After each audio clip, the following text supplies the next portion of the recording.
জাতীয় সংসদ নির্বাচন ঘিরে সামনে আরও হত্যাকাণ্ড ঘটতে পারে বলে আশঙ্কা প্রকাশ করেছেন বিএনপির মহাসচিব মির্জা ফখরুল ইসলাম আলমগীর।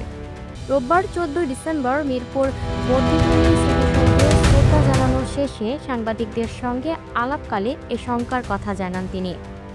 মির্জা ফখরুল বলেন, নির্বাচনের মাধ্যমে বাংলাদেশের মানুষ আবারও স্বপ্ন দেখছে একটি গণতান্ত্রিক বাংলাদেশের। আমরা যে কোনো মূল্যে দেশের স্বাধীনতা ও সার্বভৌমত্বকে অক্ষুণ্ণ রাখব, গণতান্ত্রিক অগ্রযাত্রাকে রক্ষা করব। সব ষড়যন্ত্র ও চক্রান্তকে ব্যর্থ করে দিয়ে দেশকে নতুনভাবে গড়ে তোলার প্রতিশ্রুতি ব্যক্ত করেছেন বিএনপি মহাসচিব। তিনি বলেন, সকল চক্রান্তকে ব্যর্থ করে দিয়ে দেশের মানুষ তাদের গণতান্ত্রিক অধিকার আদায় করবে। যথাসময়ে নির্বাচন অনুষ্ঠানের মধ্য দিয়ে গণতান্ত্রিক অগ্রযাত্রা অব্যাহত থাকবে। নতুন করে শত্রুরা হত্যাকাণ্ডে মেতে উঠেছে অভিযোগ করে মির্জা ফখরুল বলেন, আমরা আশঙ্কা করছি সামনে আরও হত্যাকাণ্ড ঘটতে পারে।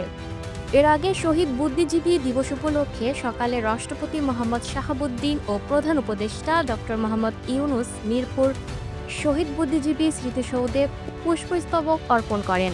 এরপর মুক্তিযুদ্ধ বিষয়ক উপদেষ্টার নেতৃত্বে শহীদ বুদ্ধিজীবী পরিবারের সদস্যরা এবং যুদ্ধাহত ও বীর মুক্তিযোদ্ধারা মিরপুর বুদ্ধিজীবী স্মৃতিসৌধ এবং রায়েরবাজার বধ্যভূমি স্মৃতিসৌধে পুষ্পস্তবক অর্পণ করেন। পরে সর্বস্তরের মানুষের জন্য স্থান দুটি উন্মুক্ত করে দেয়া হয়।